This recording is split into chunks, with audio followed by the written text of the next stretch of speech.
আজকে বানাচ্ছি আম, নারকেল আর ড্রাই ফ্রুটস দিয়ে সুস্বাদু ডেজার্ট। তার জন্য 500 ml দুধটাকে আমি একটু ঘন করে নিয়েছি।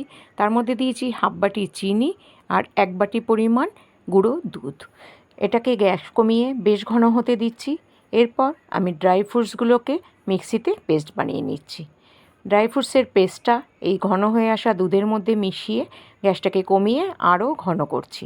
আরেক দিকে প্যানে ড্রাই রোস্ট করে নারকেল গুঁড়োটাকে নিচ্ছি। তার মধ্যে ড্রাই ফ্রুটসের মিশ্রণ দেওয়া দুধটাকে মিশিয়ে দিচ্ছি আর দিচ্ছি 1 বাটি পরিমাণে আমের পাল্প।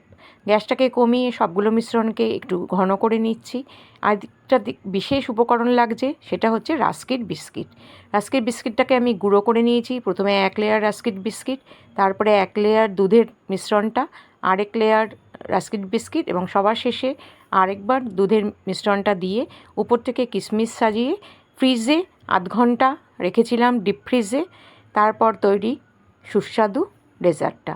ভিডিওটি ভালো লাগলে অবশ্যই লাইক, শেয়ার এবং কমেন্ট করবেন এবং চ্যানেলটিকে অবশ্যই সাবস্ক্রাইব করবেন।